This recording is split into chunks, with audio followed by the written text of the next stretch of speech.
Video like जरूर कर लीजिए और ऐसे वीडियो लगातार फ्री में पाने के लिए चैनल को तुरंत सब्सक्राइब कर लीजिए और बेल आइकन को जरूर टैप कर लीजिए ताकि आगे भी सारे वीडियो आपको मिलते रहे। यूट्यूब में फॉलो करते हैं तो प्लीज ये वाला फ्री टेलीग्राम चैनल जरूर ज्वाइन कर लीजिएगा। सारे नोटिफिकेशन सारे अपडेट यहीं पे आते हैं, ध्यान रखिए।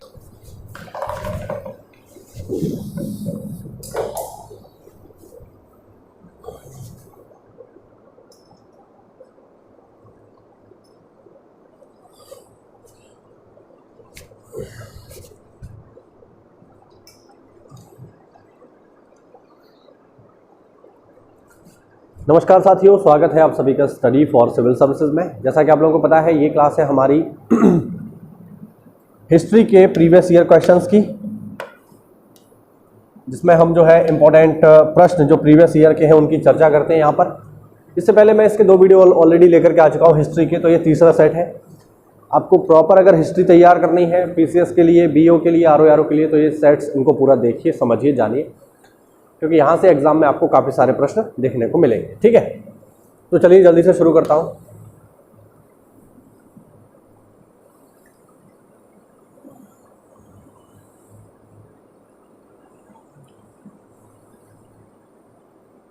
चलिए भाई, ठीक है, शुरू करते हैं जल्दी से हमारी श्रृंखला।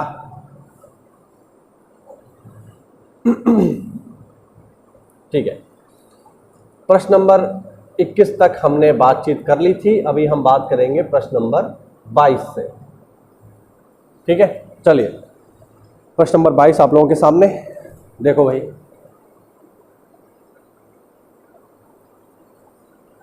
मुगल बादशाह द्वारा नियुक्त बंगाल का अंतिम सूबेदार कौन था? ऑप्शन मुर्शिद कुली खां, सरफराज खां, शुजाउद्दीन खां, मोहम्मद खां या अली वर्दी खां। ये आपको आंसर करना है यहाँ पर। चलिए देखिए, अगर मैं इसका आंसर करूं तो इसका आंसर पहले मैं बता देता हूं, फिर इसकी व्याख्या कर देंगे हम। देखो भाई, इसका जो आंसर है साथियों, इसका जो सही जवाब होगा वो है मुर्शिद कुली खां। याद रखना, मुर्शिद कुली खां को 1717 में, ठीक, फारूक सियार द्वारा 1717 में फारूक सियार द्वारा बंगाल का सूबेदार नियुक्त किया गया। और यहाँ से ये जो बंगाल के नवाब का पद है ये वंशानुगत हो गया। सही है, यानी यहाँ से जो पद है ये वंशानुगत हो गया, यानी अब जो है एक ही परिवार के लोग इस गद्दी पर बैठेंगे। अब तक क्या हो रहा था कि अब तक बंगाल के सूबेदार का जो रैंक है ये डिसाइड करता था सीधे सीधे मुगल सम्राट, बट अब यहाँ से ये प्रथा खत्म हो गई और यहाँ से जो है बंगाल का सूबेदार एक ही परिवार से आने की प्रथा प्रारंभ हो गई। ठीक, मुर्शिद कुली खां अपने आप में काफ़ी महत्वपूर्ण है। मैं आपको बताना चाहूँगा, शायद ये इन्फॉर्मेशन आपको नहीं होगा अब तक। हाँ, मैं आपको बताना चाहूँगा कि मुर्शिद कुली खां जो है साथियों, इनका जो मूल नाम है वो है सूर्य नारायण मिश्रा। ये बात हो सकता है आप सुन के थोड़ा चौंके, लेकिन हाँ सत्य यही है। इनका जो मूल नाम है वो है सूर्य नारायण मिश्रा। और ये बात कही है किसने? ये बात कही है प्रसिद्ध इतिहासकार यदुनांग सरकार ने। ठीक है, तो यदुनांग सरकार के अनुसार मुर्शिद कुली खां जो है इनका वास्तविक नाम है सूर्य नारायण मिश्रा, और इनको जो पाला एक मुस्लिम परिवार ने पाला, इसीलिए इनका जो नाम है बाद में मोहम्मद हादी के नाम से जाना गया। मुर्शिद कुली खां के बारे में अगर हम और देखें तो हमें पता चलता है कि मुर्शिद कुली खां जब बंगाल का नवाब बना या बंगाल का सूबेदार बना, तो गद्दी पर बैठने के बाद मुर्शिद कुली खां ने क्या किया, अपनी राजधानी जो कि पहले ढाका थी उसको चेंज कर लिया, ढाका से मुर्शिदाबाद। तो ये आपको ध्यान रखना है, ये एक हिंदू राजा था, ये एक हिंदू व्यक्ति था जो धर्म परिवर्तन करके मुस्लिम बन गया और बाद में बंगाल का सूबेदार या नवाब भी बना। आपको याद रखना है। दूसरा, इसमें एक व्यक्ति और है जो काफ़ी इंपॉर्टेंट है, जो आपको याद रखना है, वो है अली वर्दी खां। अली वर्दी खां का एक स्टेटमेंट है जो आपको समझ लेना है, पेपर में वो स्टेटमेंट सीधे सीधे आता है।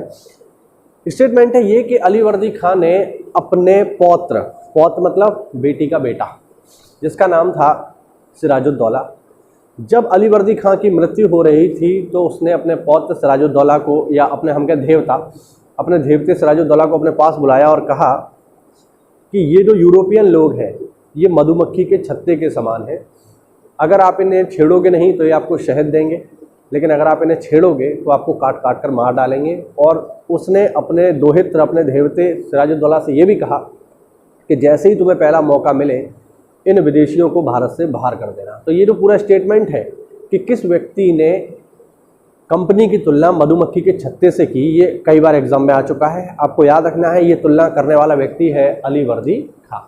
तो ये भी स्टेटमेंट इंपॉर्टेंट है, आपको इसके बारे में पता होना चाहिए।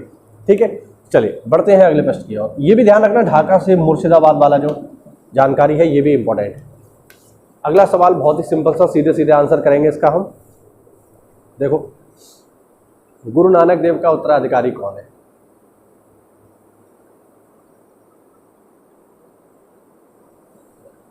तो गुरु नानक देव का उत्तराधिकारी ऑप्शन है बाला, लहना, मर्दाना या श्रीचंद।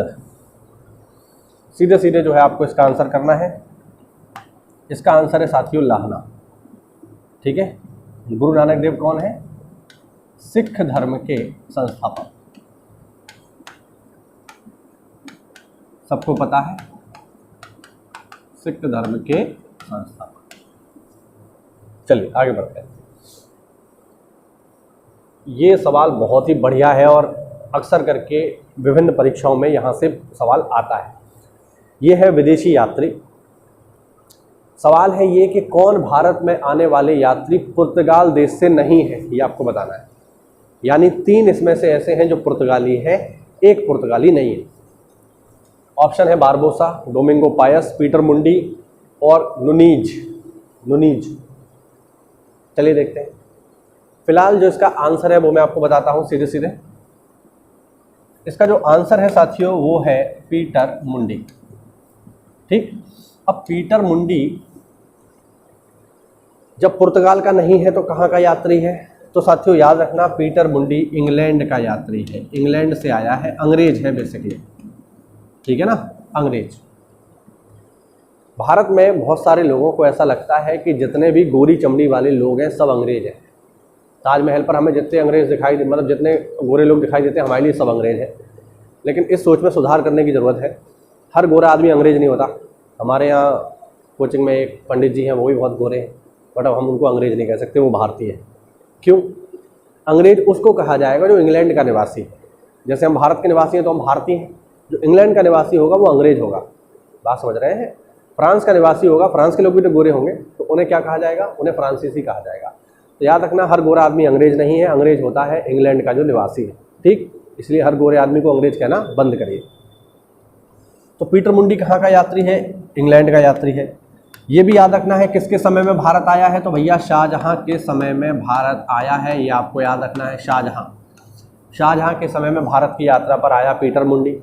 इसके अलावा 1630 से 1632 तक आपको याद रखना है, 1630 से 1632 तक मुगल काल में जो भीषण अकाल पड़ा, उस अकाल का विवरण पीटर मुंडी ने सही ढंग से किया है। ये बात भी पेपर में पूछी जा चुकी है कि बताइए मुगल काल में पड़े भीषण अकाल का उल्लेख किस विदेशी यात्री ने किया है? तो भी आपका जवाब होगा पीटर मुंडी। ठीक है, बाकी जो रह गए इनकी अगर मैं बात करूं तो ये सारे के सारे कहाँ से आए हैं? ये सारे के सारे आए हैं पुर्तगाल से। तो ये तो बताने की ज़रूरत नहीं है इनका देश कौन सा है। देश कौन सा हो गया इन सबका? पुर्तगाल। लेकिन आपको यहाँ पर ये जरूर पता होना चाहिए किसके समय पर ये आए हैं। तो मैं आपको बता दूँ, ये सारे के सारे, चाहे बारबोसा की बात हो, चाहे डोमिंगो पायस की बात हो, चाहे नुनीज की बात हो, ये सारे के सारे पुर्तगाली हैं। और कहाँ की यात्रा पर आए हैं? ये सारे के सारे साथियों विजयनगर की यात्रा पर आए हैं। याद रखना, इनमें जो बारबोसा है ये कृष्णदेव राय के समय में भारत आया था। कृष्णदेव राय के समय में इसने विजयनगर की यात्रा की। और ये लिखता है कि विजयनगर बहुत ही समृद्ध है। इसने विजयनगर की खुलकर तारीफ की है क्योंकि वाकई में बहुत समृद्ध था विजयनगर। इसने कृष्णदेव राय की भी तारीफ की है। इसने कहा है कि कृष्णदेव राय एक धार्मिक सहिष्णु शासक था और हिंदू और मुसलमानों में या अन्य जो धर्म है उनके साथ भेदभाव नहीं करता था, ईसाइयों के साथ भी भेदभाव नहीं करता था। तो काफ़ी तारीफ की गई है कृष्णदेव राय की। और ये सारे के सारे, बारबोसा हो, चाहे पायस हो, चाहे नुनीज हो, ये सब के सब यात्रा कर रहे हैं कहाँ की? विजयनगर की। ठीक है, इवन मैं आपको बता दूं कि बाबर ने जो अपनी आत्मकथा लिखी तुझके बाबरी या वाकियात बाबरी या बाबरनामा, इसमें भी वह जब भारत के महान शासकों का उल्लेख करता है तो इसमें वह उल्लेख करता है कृष्णदेवराय का। वो लिखता है अपनी आत्मकथा में बाबर स्वयं कि दक्षिण में एक बहुत ही शक्तिशाली राजा के रूप में कृष्णदेवराय विजयनगर पर शासन करते हैं। तो निश्चित रूप से कृष्णदेवराय एक महान राजा है। बढ़ते हैं अगले प्रश्न की ओर। यहाँ पर ये कुछ घटनाएं हैं, इनको सही क्रम में लगाना है। कौन सी घटना पहले हुई है, कौन सी बाद में हुई है, क्रम अनुसार यानी क्रोनोलॉजी के क्रम में इनको लगाना है। बेसिक सवाल है, दिखने में बड़ा है, लेकिन अगर आपने इतिहास पढ़ रखा है, मॉडर्न इंडिया पढ़ रखा है तो आसानी से आपसे कर ले जाओगे। बहुत सारी घटनाओं को एक में जोड़ दिया है, तो ज़्यादा कठिन नहीं है, दिखने में ही लंबा चौड़ा है छोटा सा। चलिए तो देखते हैं इसको। चलो, पहला है लाला हरदयाल द्वारा गदर पार्टी की स्थापना। तो भैया देखो, लाला हरदयाल ने गदर पार्टी की स्थापना की है साथियों 1913 में। कहाँ पर की है? सैन फ्रांसिस्को अमेरिका में की है। ठीक है। दूसरा, गोपाल कृष्ण गोखले द्वारा सर्वेंट ऑफ इंडिया सोसाइटी, इसकी स्थापना की है गोपाल कृष्ण गोखले ने 1905 में। ये आपको याद रखना है। बहुत बार सर्वेंट ऑफ इंडिया सोसाइटी को हिंदी में लिख करके दे देता है, तो हिंदी में इसका अनुवाद होता है भारत सेवक संघ, याद रखना। 1905 हिक्की के बंगाल गजट का प्रकाशन साथियों ये हुआ है 1780 में। ठीक है। और सर विलियम जोन्स द्वारा बंगाल एशियाटिक सोसाइटी की स्थापना हुई है 1784। बंगाल गजट के बारे में मैं आपको बता दूं कि बंगाल गजट है भारत में प्रकाशित होने वाला पहला न्यूज़पेपर, हालांकि ये अंग्रेजी में था। 1780 में जेम्स अगस्टस हिक्की के द्वारा इसको प्रकाशित किया गया था। तो फैक्ट काफ़ी इंपॉर्टेंट है, याद रखना। बात करूं एशियाटिक सोसाइटी ऑफ बंगाल की, तो ये भी काफ़ी इंपॉर्टेंट सोसाइटी है। Sir William Jones, John Wilkinson, इस तरीके के कुछ प्रमुख लोगों ने मिलकर के स्थापना की एशियाटिक सोसाइटी ऑफ बंगाल की। काफ़ी इंपॉर्टेंट सोसाइटी है। ये सोसाइटी काम करती है क्या? ये सोसाइटी काम करती है कि भारत के जो प्राचीनतम ग्रंथ है, जो कि संस्कृत में है, फारसी में है, क्योंकि काफ़ी लंबे समय तक मुगलों का शासन रहा है, तो बहुत सारे ग्रंथ फारसी में लिखे गए, उनका अंग्रेजी में ट्रांसलेशन करने का काम करती है Asiatic Society of Bengal. Asiatic Society of Bengal ने ही मनुस्मृति का अंग्रेजी में ट्रांसलेशन किया। ठीक है। एशियाटिक सोसाइटी ऑफ बंगाल ने ही जो महाभारत है, जो गीता है, इसका अंग्रेजी में ट्रांसलेशन किया। ठीक है, जॉन विल्किंसन ने। तो ये काफ़ी इंपॉर्टेंट संस्था थी। इसकी स्थापना हुई है 1784 में। अब इन्हें क्रम से लगाना है हमें, तो अब तो हो गया, आसान हो गया। सबसे पहले कौन सी घटना आएगी? सबसे पहले आएगी जेम्स अगस्टस द्वारा बंगाल गजट का प्रकाशन, उसके बाद विलियम जोन्स आ जाएंगे, उसके बाद आएगा गोपाल कृष्ण गोखले, और सबसे अंत में आएंगे लाला हरदयाल। यानी इसका होगा 3, 4, 2, 1। तो 3, 4, 2, 1 ऑप्शन बी बिल्कुल करेक्ट। ठीक है, चलिए आगे बढ़ते हैं। अगला प्रश्न,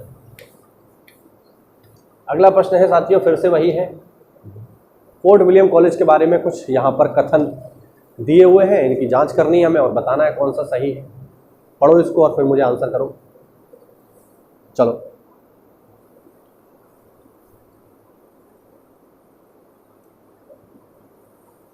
देखो, पहला कथन है 10 जून सन 1800 को कलकत्ता के फोर्ट विलियम कॉम्प्लेक्स में स्थापना हुई किसकी? फोर्ट विलियम कॉलेज की। ठीक, क्या कह रहा है? 10 जून सन 1800 कलकत्ता में स्थापना हुई फोर्ट विलियम कॉलेज की। दूसरा, इसकी स्थापना का मुख्य उद्देश्य ब्रिटिश अधिकारियों को भारतीय भाषाओं की शिक्षा देना था। ये है। अब आप बताओ इनमें से कौन सा कथन सही है? पहला सही है, दूसरा सही है, दोनों गलत है, या दोनों ही सही है? देखो, देखिए, अगर मैं आपको यूपी पीसीएस या पीसीएस और आईएएस में अंतर बताऊं, तो देखो, जरूरी नहीं है कि आईएएस की तैयारी करने वाला पीसीएस निकाल ही ले। उसका रीज़न है, यूपी पीसीएस का फ्लेवर अलग है। यूपी पीसीएस फोकस करती है फैक्ट पे। जैसे इस सवाल को आप ध्यान देखो, इस सवाल में केवल फैक्ट का खेला है। अगर आपको फैक्ट आता है तो कर पाओगे, नहीं आता तो नहीं कर पाओगे। लेकिन यूपीएससी में फैक्ट कम पूछे जाते हैं, कॉन्सेप्चुअल चीज़ें ज़्यादा पूछी जाती हैं। यही अंतर है यूपीएससी और पीसीएस में। तो ऐसा बिल्कुल जरूरी नहीं है कि जिसके कॉन्सेप्ट अच्छे क्लियर हो वो यूपीएससी तो दे सकता है, लेकिन कोई बड़ी बात नहीं है कि पीसीएस के प्री में फेल हो जाए। ऐसा संभव है क्योंकि पीसीएस के प्री में फैक्ट बहुत पूछे जाते हैं, ये यूपी का नेचर है, ये यूपी पीसीएस का नेचर है। तो उसको फॉलो करने के लिए जो है आपको फिर फैक्ट पे ध्यान देना पड़ेगा, तभी आप इसको क्वालिफाई कर पाओगे, अन्यथा नहीं कर पाओगे। तो ये अंतर है आईएएस में और पीसीएस में। हालांकि दोनों से ही बड़े बड़े अधिकारी बनते हैं, लेकिन हाँ अंतर है, तो मैंने आपको बताया। अब जैसे इस सवाल को देखिए, इस सवाल में कह रहा है कौन सा कथन गलत है। तो गलत कथन की अगर हम जांच करें यहाँ पे, तो देखो जो पहला स्टेटमेंट है ये गलत है। सवाल उठता है क्यों गलत है, तो जो डेट दी हुई है ये गलत है। डेट यहाँ पर दी हुई है साथियों 10 जून 1800, लेकिन जो इसकी सही डेट है वो है 18 अगस्त सन 1800। तो ये जो इसकी स्थापना है ये हुई है 18 अगस्त को सन 1800 में। यहाँ पर क्या दे रहा है 10 जून, तो ये तो स्टेटमेंट गलत हो गया। दूसरा, इसकी स्थापना का मुख्य उद्देश्य ब्रिटिश अधिकारियों को भारतीय भाषाओं की शिक्षा देना था। बिल्कुल सही बात है, इसका उद्देश्य यही था कि ब्रिटिश अधिकारियों को भारतीय भाषा सिखाई जाए। एक्चुअल में अगर मैं फोर्ट विलियम कॉलेज की बात करूं, तो फोर्ट विलियम कॉलेज को इसलिए बनाया गया था कि जो आईसीएस के अधिकारी हैं, इंपीरियल सिविल सर्विसेज, यानी जिसे हम आईएएस कहते हैं, उसको उस समय में इंपीरियल सिविल सर्विसेज आईसीएस कहा जाता था, उसके जो अधिकारी हैं उनको भारत में ले जाकर के ट्रेनिंग देना, इस उद्देश्य के साथ ये कलकत्ता में फोर्ट विलियम कॉलेज खोला गया था। बट ये अपने उद्देश्य में कभी कामयाब नहीं हो पाया। इसलिए नहीं हो पाया क्योंकि ये ढंग से चला नहीं। इसी कारण से 1807 में इंग्लैंड में ईस्ट इंडिया जो है कॉलेज की स्थापना हुई। इंग्लैंड में एक जगह है हेलबरी, वहाँ पर, और वहाँ पर इन आईसीएस अधिकारियों को ट्रेनिंग देना शुरू किया गया। तो ये जो है हम नहीं कह सकते कि बहुत ज़्यादा सफल कॉलेज था, लेकिन हाँ फिर भी एक इम्पोर्टेंट कॉलेज के रूप में ये 1807 तक काम करता रहा। उसके बाद जो है जो आईसीएस के अधिकारी थे उनकी ट्रेनिंग हेलबरी में ईस्ट इंडिया कॉलेज में शुरू हो गए। तो फिर भी इसका महत्व तो है ही और आपको पता भी होना चाहिए। तो यहाँ पर आपने देखा पूरा खेला किस पर टिका हुआ था, फैक्ट पे टिका हुआ था, फैक्ट। यही खास बात है पीसीएस की, ठीक है। तो इसमें से कौन सा कथन सही होगा, केवल 2। आगे आ जाइए भाई, अगला प्रश्न देखते हैं। अगला प्रश्न देखिए, अगला प्रश्न है, एक दिया हुआ है कथन, दूसरा दिया हुआ है कारण, और आपको बताना है कौन सा सही है। कथन है भारतीय प्रश्नों पर विवेचना के लिए दादा भाई नौरोजी ने 1866 में लंदन में ईस्ट इंडिया एसोसिएशन का गठन किया। ठीक। कारण, वह ब्रिटिश जनमानस को प्रभावित करना चाहते थे, यानी वह ब्रिटिश जनमानस को यह बताना चाहते थे कि भारतीयों की समस्याएं क्या हैं। ठीक। अब हमें बताना है इसका कौन से सही है। चलिए, तो 2 कथन है, इनमें से एक एक कथन है, एक कारण है, और आपको बताना है कि किस तरीके की चीजें ये है, सही है या नहीं। तो देखो, 1866 में लंदन में ईस्ट इंडिया एसोसिएशन का गठन दादा भाई नौरोजी ने किया। बिल्कुल सही बात है, कोई इसमें गलती नहीं है, स्टेटमेंट बिल्कुल करेक्ट है। लेकिन जो रीजन इसका दे रहा है वो देखते हैं। अब रीजन है वह ब्रिटिश जनमानस को प्रभावित करना चाहते थे। क्या ये स्टेटमेंट सही है? बिल्कुल, ये स्टेटमेंट भी सही है। एक्चुअल में दादा भाई नौरोजी का ये मानना था कि हमारी जो समस्याएं हैं वो इंग्लैंड की जनता को भी पता होनी चाहिए, तभी तो वहाँ की जनता के मन में हमारे लिए एक सॉफ्ट कॉर्नर बनेगा। उनको भी तो पता चले कि उन्हीं के लोग भारतीयों के साथ कैसा व्यवहार करते हैं। इसीलिए दादा भाई नौरोजी ने ईस्ट इंडिया एसोसिएशन की स्थापना की, और वो इंग्लैंड की संसद में जाने वाले पहले भारतीय भी बने, और अपनी समस्याओं को उन्होंने इंग्लैंड की जनता, इंग्लैंड की संसद और इंग्लैंड की रानी के सामने उठाया। ये बहुत ही महत्वपूर्ण व्यक्ति हैं दादा भाई नौरोजी, इसीलिए इनको कहा जाता है भारत का शानदार वयोवृद्ध या grand old man of India. तो काफ़ी इंपॉर्टेंट व्यक्ति है ये, इनके बारे में निश्चित रूप से पेपर में सवाल पूछे जाते हैं। तो इसका कथन भी सही है साथियों, और कारण भी सही है, दोनों ही सही है, यानी ऑप्शन सी बिल्कुल इसका ठीक हो जाएगा। ए और आर दोनों सही हैं, और आर ए की सही व्याख्या करता है। बढ़ते अगले प्रश्न की ओर। अगला प्रश्न है साथियों, भारतीय सिविल सेवा के संदर्भ में निम्न कथनों पर विचार करिए और बताइए कौन सा सही है।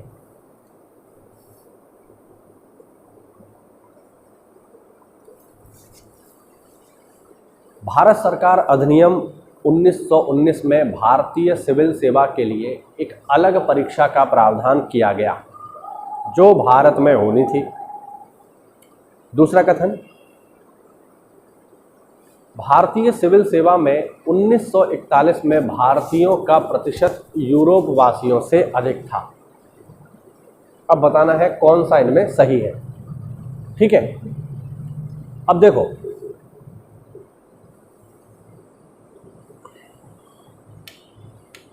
अगर मैं इस सवाल की बात करूं साथियों, तो मैं जैसे कई बार बोलता हूं कि खाता ना बही, आयोग जो कहे वही सही, ऐसा इस सवाल में आप प्रत्यक्ष रूप से देख सकते हैं।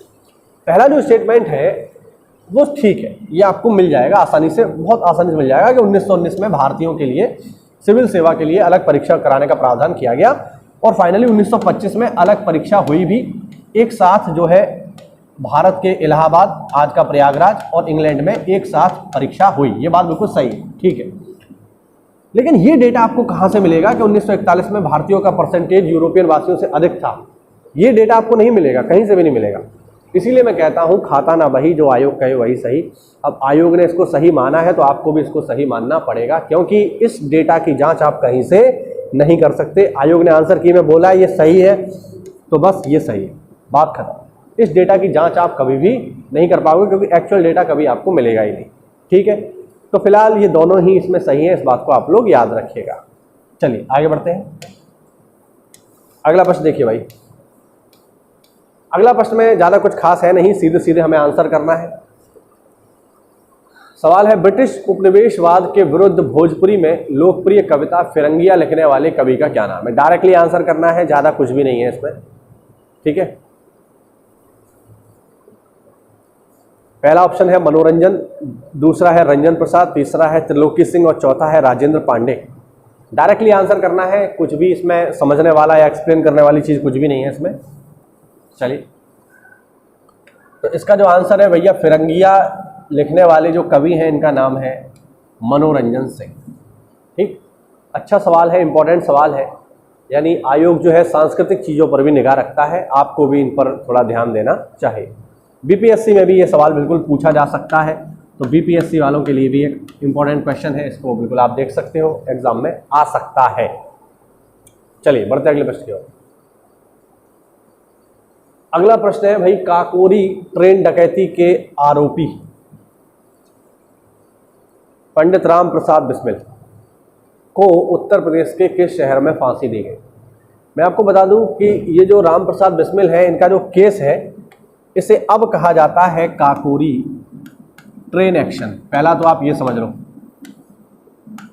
अब इसका नाम चेंज हो चुका है। पहले जो इसका नाम था वो था काकोरी ट्रेन डकैती, बट अब सरकार ने, उत्तर प्रदेश सरकार ने इसका नाम चेंज कर दिया है और अब इसका नाम है काकोरी ट्रेन एक्शन, जो कि हुआ है 9 अगस्त 1925 को।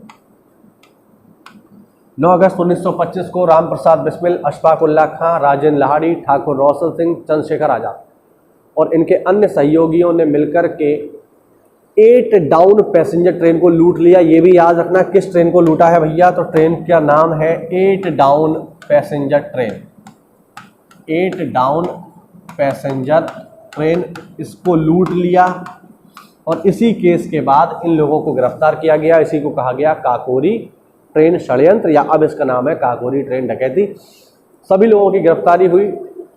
चंद्रशेखर आजाद तो खैर नाम के अनुसार आज़ाद रहे, वो तो कभी गिरफ्तार नहीं किए गए, लेकिन राजेंद्र प्रसाद, लेकिन जो राम प्रसाद बिस्मिल है, ठीक है, इसके अलावा अशफाक उल्लाह खां है, राजेंद्र लाहिड़ी और ठाकुर रोशन सिंह, इन सबको अरेस्ट करके अलग अलग जगहों पर फांसी दी गई। यहाँ पर पूछ रहा है कि बताइए राम प्रसाद बिस्मिल को कहाँ फांसी दी गई भैया? तो राम प्रसाद बिस्मिल को गोरखपुर में फांसी दी गई। ठीक है, याद रखना, इंपॉर्टेंट प्रश्न है, पेपर में पूछा जा चुका है, तो आपको पता होना चाहिए। चलिए बढ़ते हैं अगले प्रश्न की ओर। कारण और यहाँ पर कथन दिए हुए हैं और आपको इनकी व्याख्या करनी है। कौन सा सही है, कौन सा नहीं है, कथन सही है, कारण सही है, दोनों सही है या फिर एक सही है एक गलत है, इस तरीके से देखिए जरा इसको।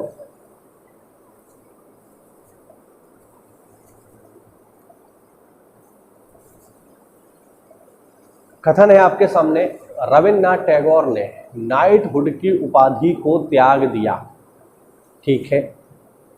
दूसरा, वे असहयोग आंदोलन में भाग लेना चाहते थे। अब इस सवाल को हमें पकड़ना है, बहुत ज़्यादा कठिन सवाल नहीं है, आपने हिस्ट्री को सही से पढ़ा है, मॉडर्न इंडिया पढ़ा है, एस.के. पांडे पढ़ी है, स्पेक्ट्रम पढ़ी है, या SC/ST के वीडियोस देखे हैं, बिल्कुल आप कर ले जाओगे, कोई दिक्कत वाली बात नहीं। ठीक है, अब हम इस सवाल को सॉल्व अगर करें, चलिए देखते हैं। व्याख्या इसकी थोड़ा अलग तरीके से करूंगा मैं, इधर ले चलता हूं। तो अगर मैं यहां पर बात करूं कि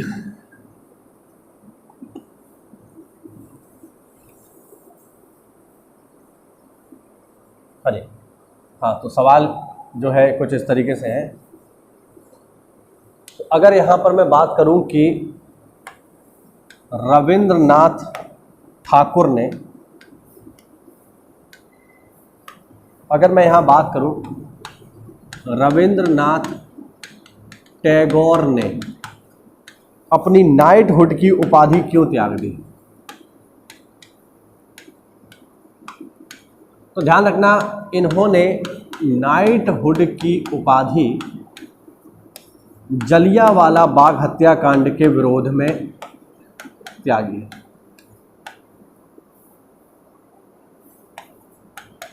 याद रखेंगे, जो कि हुआ है 13 अप्रैल 1919। तो 13 अप्रैल 1919 को हुए जलियांवाला बाग हत्याकांड के विरोध में कवि गुरु रविन्द्रनाथ टैगोर ने अपनी नाइटहुड की उपाधि का त्याग कर दिया।